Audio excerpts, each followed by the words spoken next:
Selamat datang di Sorex Motivation, tempat di mana Anda menemukan kekuatan untuk meraih impian Anda. Di channel ini, kami berkomitmen untuk memotivasi dan menginspirasi Anda dengan ide-ide dan strategi yang telah terbukti efektif dari para ahli dan pemikir sukses. Setiap video adalah langkah Anda menuju kesuksesan pribadi dan profesional. Jadi, siapkan diri Anda untuk mendapatkan tips, teknik, dan cerita yang akan membangkitkan semangat dan mendorong Anda mencapai tujuan Anda. Uruslah bisnis Anda sendiri. Pada 1974, Ray Kroc, pendiri McDonald's, diminta berbicara untuk kelas EMBA di University of Texas di Austin. Seorang teman baik saya, Keith Cunningham, adalah murid di kelas EMBA tersebut. Setelah ceramah yang luar biasa dan memberi inspirasi itu, mereka beristirahat dan para murid bertanya pada Ray apakah dia mau bergabung bersama mereka di tempat mangkal mereka untuk minum bir. Ray menerima tawaran itu dengan senang hati. "Bisnis apa yang saya geluti?" tanya Ray setelah mereka masing-masing mendapat sebotol bir. Setiap orang tertawa, kata Keith. Kebanyakan mahasiswa EMBA itu mengira Ray hanya bergurau. Karena tak seorang pun menjawab, Ray kembali bertanya, "Menurut kalian, saya berbisnis apa?" Para mahasiswa itu tertawa lagi, dan akhirnya salah seorang yang pemberani berteriak, "Ray, orang mana di dunia ini yang tidak tahu bahwa Anda berbisnis hamburger?" Ray tertawa kecil. "Saya sudah menduga bahwa kalian akan mengatakan itu." Dia berhenti sejenak dan kemudian berkata dengan cepat, "Saudara-saudari, saya tidak berbisnis hamburger. Bisnis saya adalah real estate." Keith mengatakan bahwa Ray meluangkan cukup waktu untuk menjelaskan sudut pandangnya. Dalam rencana bisnis mereka, Ray tahu bahwa fokus bisnis utama adalah menjual waralaba franchise hamburger. Dia tahu bahwa real estate dan lokasinya adalah faktor paling signifikan dalam keberhasilan setiap waralaba. Pada dasarnya, orang yang membeli waralaba juga membayar atau membeli tanah di bawah waralaba untuk perusahaan Ray Kroc. Sekarang, McDonald's adalah pemilik tunggal real estate yang terbesar di dunia. McDonald's kini memiliki beberapa perempatan dan sudut jalan yang paling berharga di Amerika dan juga di bagian lain dunia. Keith mengatakan itu adalah salah satu pelajaran terpenting dalam hidupnya. Sekarang, Keith memiliki perusahaan jasa pencucian mobil, tetapi bisnisnya adalah real estate di bawah perusahaan pencucian mobil itu. Bab sebelumnya ditutup dengan diagram yang menggambarkan bahwa kebanyakan orang bekerja untuk orang lain tetapi bukan untuk diri mereka sendiri. Pertama, mereka bekerja untuk pemilik perusahaan, kemudian untuk pemerintah melalui pajak, dan akhirnya untuk bank yang memiliki hipotek mereka. Ketika masih kecil, kami tidak mempunyai McDonald's di dekat rumah kami. Tetapi ayah saya yang kaya bertanggung jawab untuk mengajarkan kepada saya pelajaran yang sama seperti yang dikatakan oleh Ray Kroc kepada mahasiswa EMBA di University of Texas. Ini adalah rahasia nomor 3 dari orang kaya. Rahasianya, uruslah bisnismu sendiri. Pergumulan finansial seringkali secara langsung merupakan hasil dari orang yang bekerja sepanjang hidup mereka untuk orang lain. Banyak orang tidak akan memiliki apapun pada akhir hari-hari kerja mereka.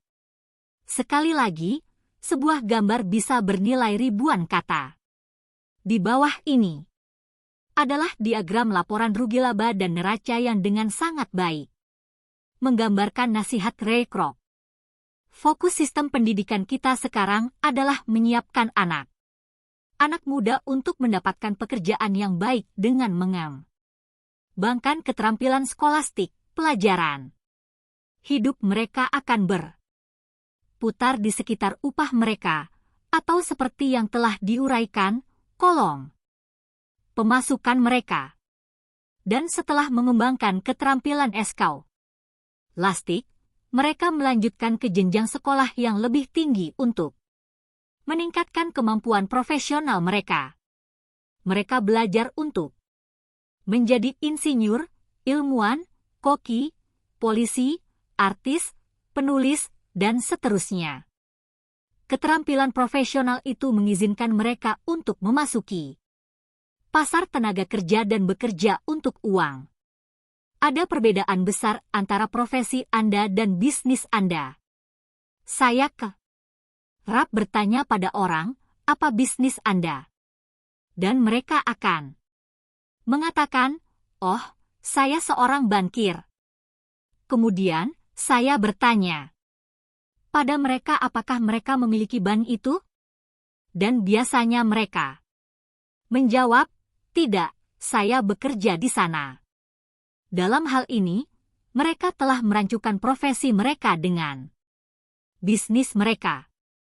Profesi mereka mungkin seorang bankir, tetapi mereka masih memerlukan bisnis mereka sendiri. Ray Kroc sangat jelas tentang perbedaan antara profesinya dan bisnisnya. Profesinya selalu sama. Dia adalah seorang salesman. Suatu kali, dia menjual mixer untuk milkshake, dan di kemudian hari dia menjual waralaba hamburger. Namun sementara profesinya adalah menjual waralaba hamburger, bisnisnya adalah akumulasi real estate yang menghasilkan pemasukan. Yang jadi masalah dengan sekolah adalah bahwa Anda seringkali menjadi apa yang Anda pelajari. Jadi, jika Anda, misalnya, belajar masak, Anda menjadi koki. Jika Anda belajar hukum, Anda menjadi pengacara, dan jika Anda belajar mesin mobil, Anda menjadi montir. Kesalahan dalam menjadi apa yang Anda pelajari adalah bahwa terlalu banyak orang lupa untuk mengurus atau memikirkan bisnis mereka sendiri. Mereka menghabiskan hidup mereka untuk mengurusi jalankan bisnis orang lain dan membuat orang lain itu kaya. Agar aman dan terjamin secara finansial, orang harus mengurus bisnis mereka sendiri. Bisnis Anda berputar di sekitar kolom aset Anda yang berlawanan dengan kolom pemasukan Anda. Seperti telah diutarakan di depan, aturan nomor 1 adalah mengetahui perbedaan antara aset dan liabilitas, dan membeli aset. Orang kaya berfokus pada kolom aset mereka sementara orang lain berfokus pada laporan rugi laba mereka. Itu sebabnya kami kerap mendengar, saya butuh kenaikan gaji. Seandainya saya dipromosikan, saya akan meneruskan sekolah UN untuk mendapatkan pelatihan lebih banyak sehingga saya bisa mendapatkan pekerjaan yang lebih baik. Saya akan bekerja lembur. Mungkin saya bisa mendapatkan pekerjaan tambahan. 2 minggu lagi, saya keluar. Saya mendapatkan pekerjaan yang gajinya lebih besar. Dalam beberapa hal, gagasan ini memang masuk akal. Namun, jika Anda mendengarkan Ray Kroc, Anda masih belum memikirkan bisnis Anda sendiri. Semua gagasan itu masih berfokus pada kolom pemasukan dan hanya akan membantu seseorang menjadi lebih aman dan terjamin secara finansial jika uang tambahan digunakan untuk membeli aset yang menghasilkan pemasukan. Alasan utama mayoritas orang miskin dan kelas menengah itu sikap konservatif dalam hal keuangan, yang berarti saya tidak berani mengambil risiko, adalah bahwa mereka tidak mempunyai pondasi finansial. Mereka harus bergantung pada pekerjaan mereka. Mereka harus melakukannya dengan aman. Ketika perampingan perusahaan menjadi hal yang perlu dilakukan, jutaan karyawan mendapati aset mereka yang dianggap terbesar, di rumah mereka, menelan mereka hidup-hidup. Aset mereka, yang disebut rumah, terus menggerogoti uang mereka setiap bulannya. Mobil mereka, aset lainnya, juga menelan mereka hidup-hidup. Alatan golf di garasi yang menelan uang USS 1,000 kini tidak senilai $1 lagi. Tanpa keamanan kerja, mereka tidak mempunyai apa pun untuk bersandar saat jatuh.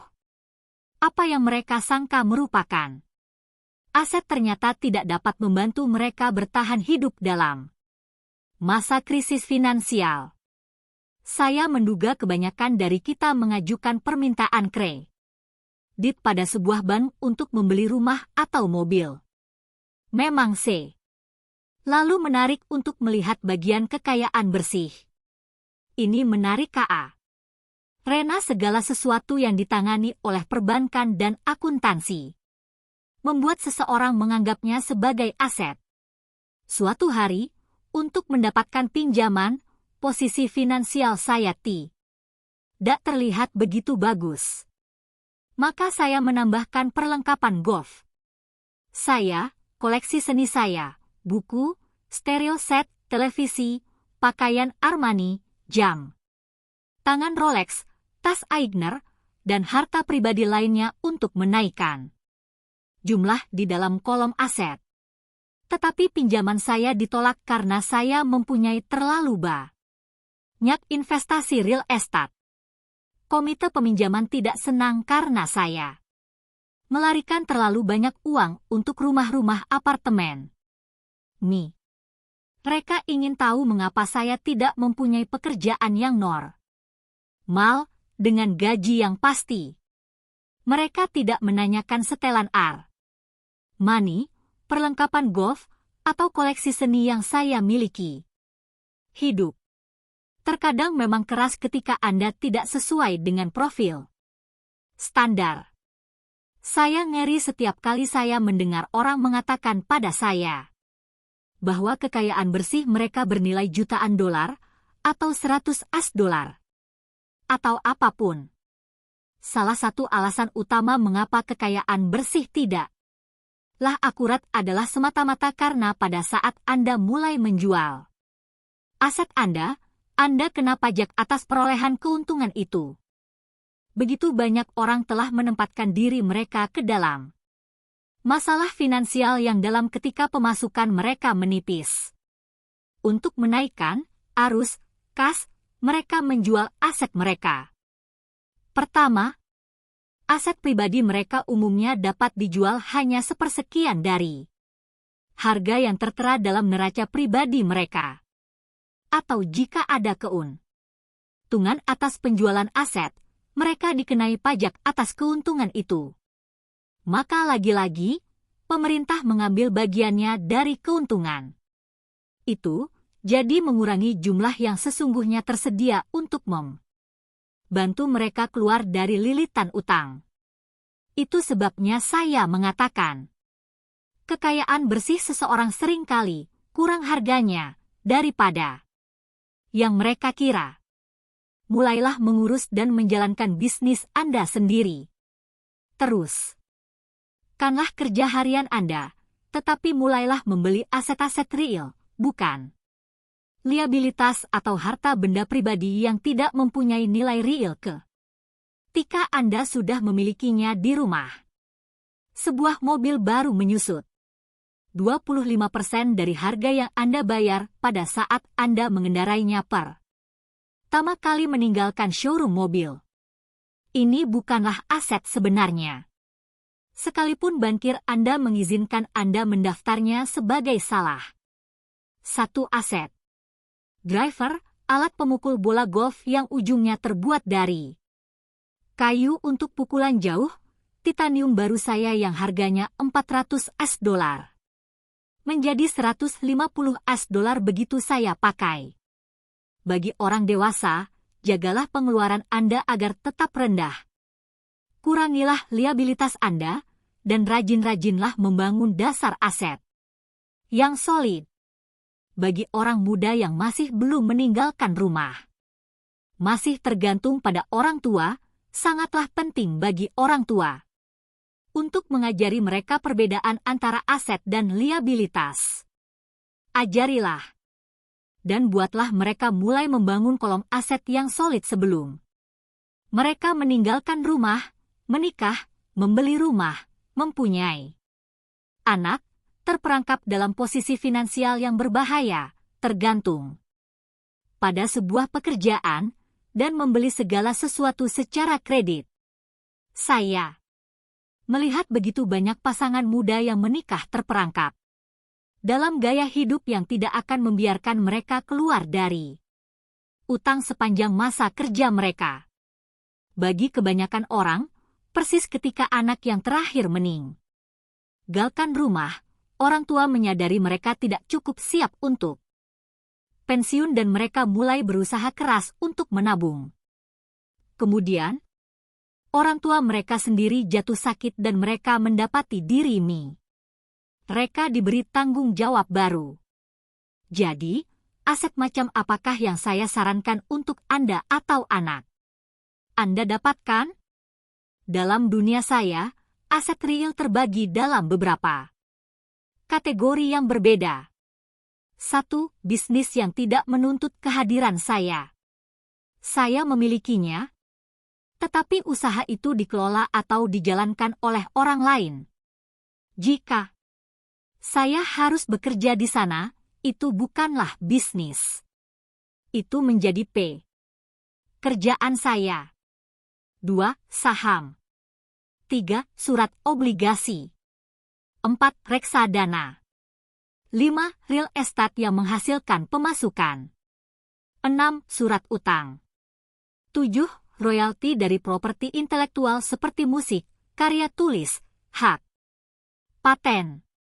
8. Dan segala sesuatu yang mempunyai nilai, menghasilkan pemasukan, dan mempunyai pasar yang siap. Ketika saya masih muda, ayah saya yang berpendidikan mendorong saya untuk mendapatkan sebuah pekerjaan yang aman dan terjamin. Sebaliknya, ayah saya yang kaya mendorong saya untuk mulai dapatkan aset yang saya sukai. Jika kamu tidak menyukainya, kamu tidak akan memeliharanya. Saya mengumpulkan real estate hanya karena saya menyukai bangunan dan tanah. Saya senang membelinya. Saya dapat memandangi bangunan atau tanah itu sepanjang hari.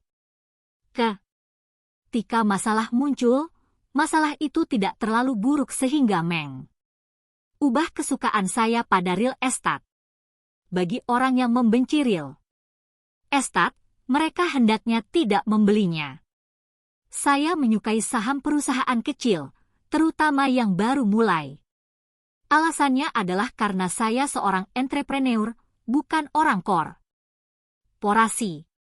Dalam tahun-tahun awal saya bekerja di perusahaan perusahaan besar, seperti Standard Oil of California, the US Marine Corps, dan Xerox Corp.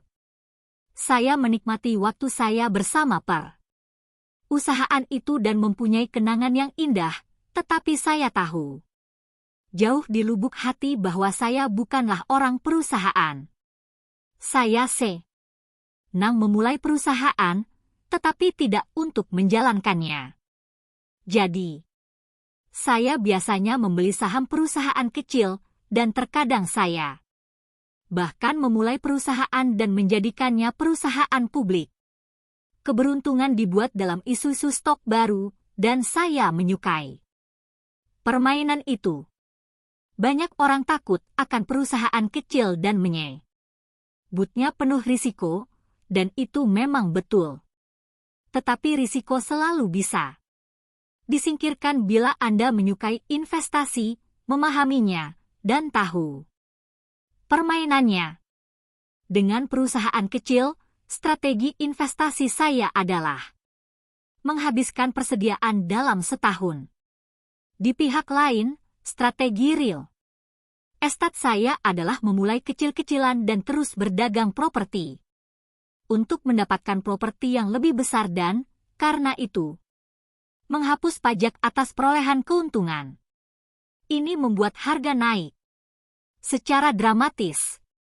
Biasanya saya menahan real estate kurang dari 7 tahun.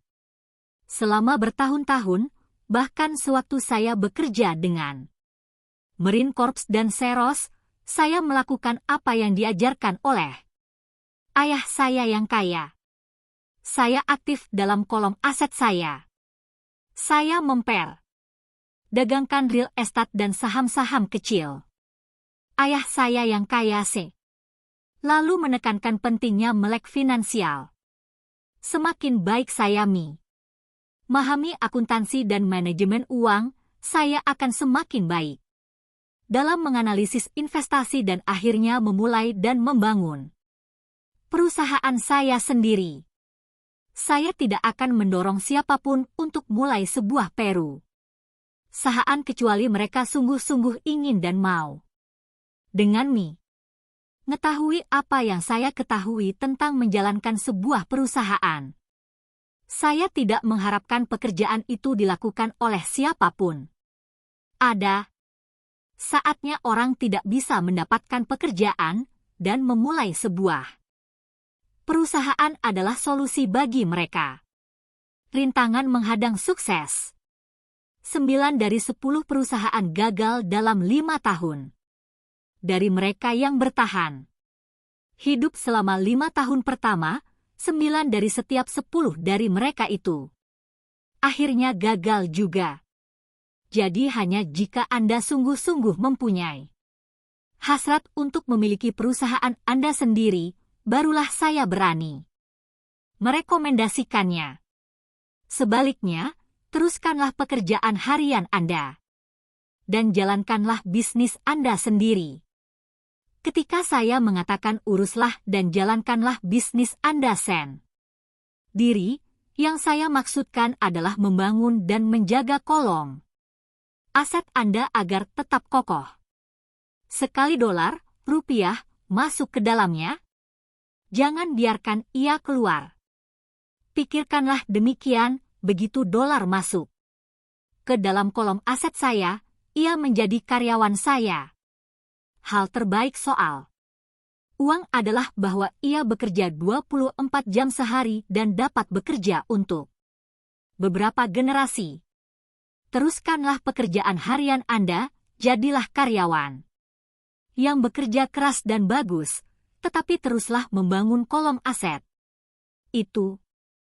Ketika arus kas Anda tumbuh, Anda dapat membeli beberapa barang mewah.